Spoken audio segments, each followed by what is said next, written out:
You ever wonder why God lets bad things happen to good people? Everybody has. Theologians have debated it for millennium. There have been books written about it. You could argue the entire book of Job is a discussion of that very question. Why do bad things happen to good people? Now, we could debate all day long, are there really any truly good people? But you get the point. The question is, why does God, whether to you or to me or to the world, allow bad things to happen? Why did he create a garden in which two trees existed rather than just the one good tree? The Bible doesn't always answer all of our questions for us. Again, you all know one of my favorite verses is Deuteronomy 29:29. The secret things, the things God chooses not to tell us, belong to the Lord our God.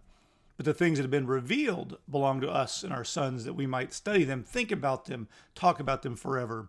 And so the question of good and evil, the problem of evil, as theologians call it, the theodicy, is one of those that God has not definitively answered as saying, this is the answer to your conundrum.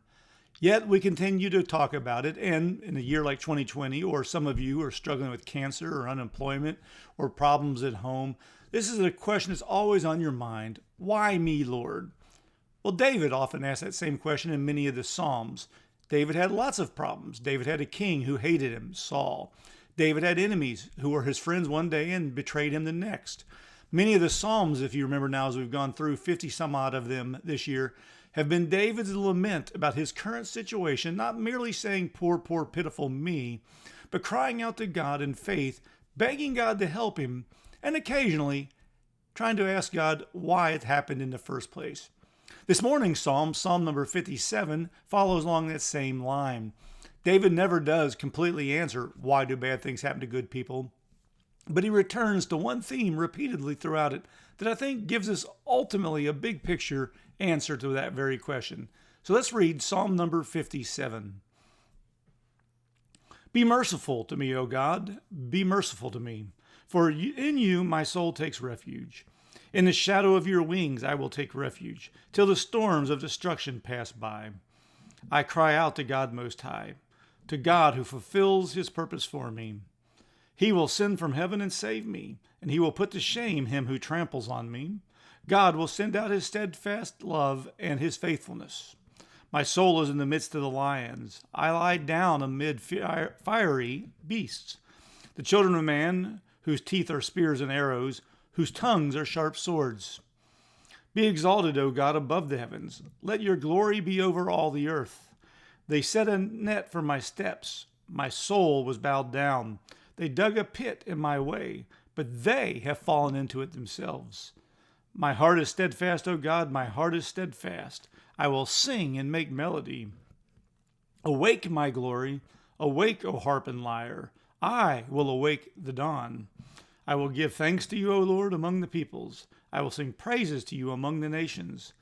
For your steadfast love is great to the heavens, your faithfulness to the clouds. Be exalted, O God, above the heavens. Let your glory be over all the earth. So there you have it. We're done. Thanks for coming this morning. Now, in all seriousness, hopefully you picked up as we were reading through that several themes, several recurring ideas that we've seen in many of these Psalms from David. David's in another predicament. In this case, the title of the psalm, the superscript, lower than the number, above the verse, says, to the choir master, according to do not destroy, so apparently a tune that they would have been familiar with, a Michtam of David, when he fled from Saul in the cave. Now, there are two episodes in which David finds comfort or safety, if you will, inside the cave. The one occasion is the cave where Saul himself inadvertently wandered into to use the bathroom at one point.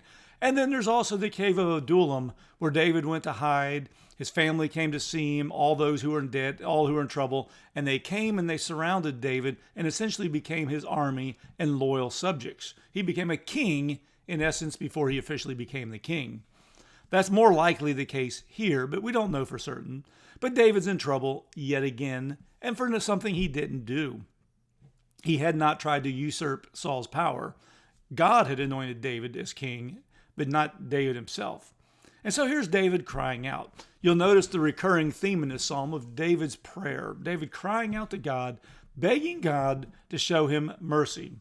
Verse 1, be merciful to me. Be merciful to me, he says. Why? Because in you my soul takes refuge. Now, there's a great picture here, a word picture.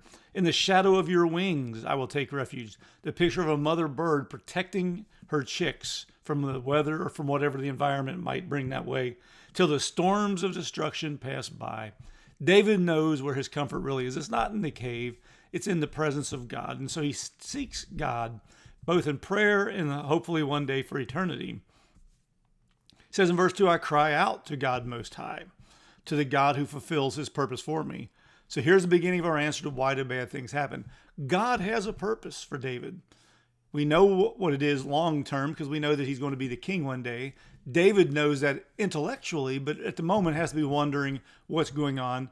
But he knows that he's crying out to the God who's anointed him for a purpose, and that God is going to be faithful to complete that goal, that God's will not be ultimately thwarted, that God will accomplish what he desires.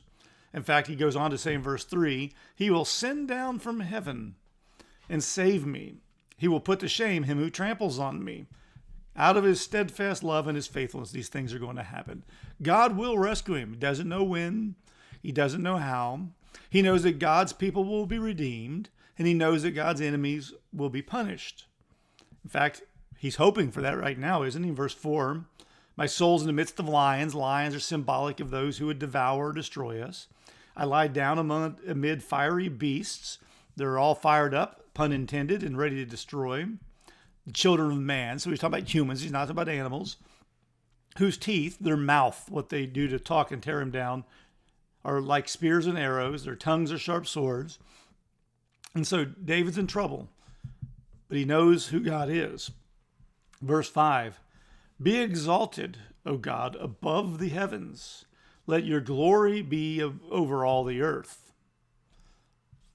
First hint at what the answer to the theodicy is. He's crying out to God. He's begging for God to rescue him, and he wants God to be glorified. Then he returns back to another stanza, if you will, in the song about the enemy. They've set a net for my steps. My soul was bowed down. He was broken because of the constant conflict and struggle. They dug a pit in my way. They tried to trap him like a bird or another type of animal as the hunter goes out in the field and digs pits. But they've fallen into it themselves. Their own plans have destroyed them. And that's a common issue that's repeated throughout the Psalm so far, is these people have their plans, their ways. They think they're going to outsmart God or God's people, and they suffer the consequences themselves. But David continues talking about his faith in verse 7. My heart is steadfast, O God. My heart is steadfast. His faith is not going to waver. And because of that, he says, I will sing and make melody. He'll worship.